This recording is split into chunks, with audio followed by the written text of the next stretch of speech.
Selamat pagi, siang, dan malam penonton yang saya hormati. Selamat datang di audiobook singkat ini yang disusun oleh saya, Fairuz Latifino, sebagai bagian dari tugas pengantar ilmu hubungan internasional. Hari ini kita akan membahas salah satu teori yang paling berpengaruh dalam hubungan internasional, yaitu realisme klasik yang dipelopori oleh Hans J. Morgenthau. Hans J. Morgenthau adalah seorang ilmuwan politik kelahiran Jerman tahun 1904. Ia menulis karya monumentalnya, Politics Among Nations, The Struggle for Power and Peace pada tahun 1948. Buku ini lahir dari pengalaman pahit menyaksikan kegagalan Liga Bangsa-Bangsa dan meletusnya Perang Dunia II.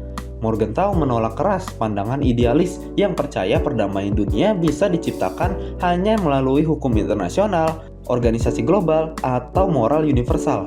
Baginya, politik internasional bukanlah arena untuk mewujudkan dunia yang lebih baik, melainkan perjuangan kekuasaan yang abadi atau the struggle for power.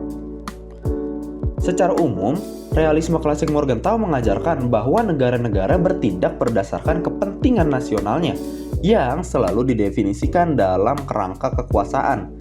Kekuasaan bukan hanya tujuan akhir, melainkan tujuan langsung setiap kebijakan luar negeri.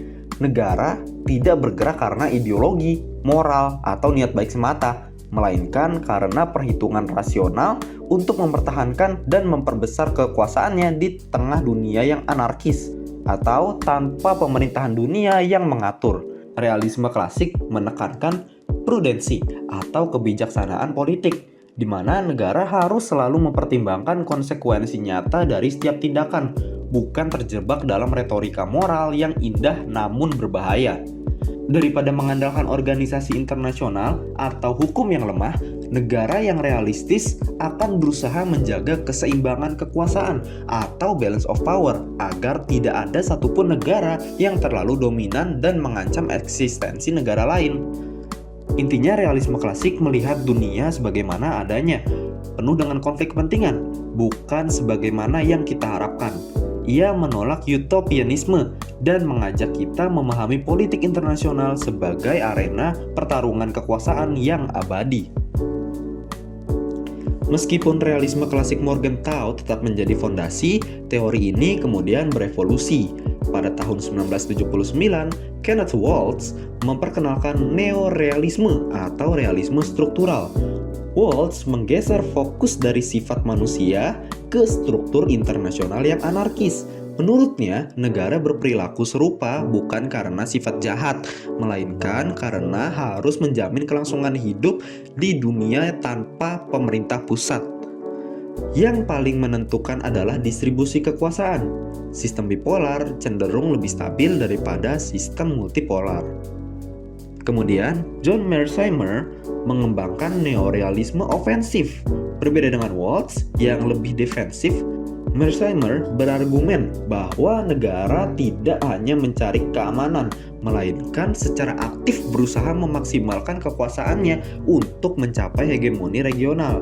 Baginya, konflik besar antar negara hampir tak terhindarkan. Itulah yang ia sebut sebagai tragedy of great power politics. Contoh paling jelas dan relevan zaman modern adalah klaim dan aktivitas Cina di Laut Cina Selatan. Meskipun pengadilan arbitrase permanen di Den Haag tahun 2016 telah memutuskan bahwa klaim garis 9 putus Cina melanggar hukum internasional, Beijing tetap melanjutkan pengembangan pulau-pulau buatan, pangkalan militer, dan patroli agresif di wilayah tersebut.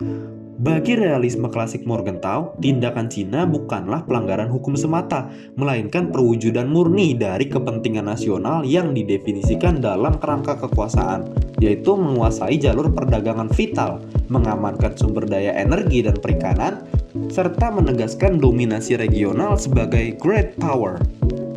Cina mengutamakan kekuasaan daripada mematuhi putusan internasional.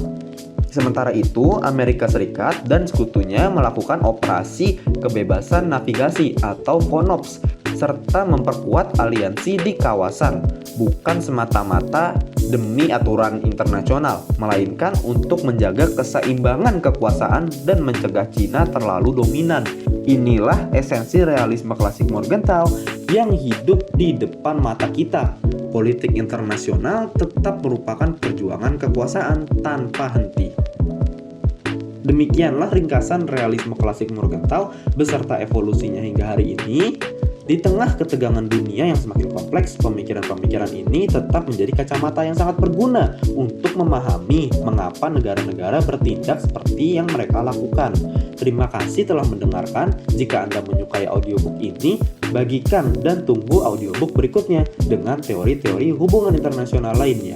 Terima kasih.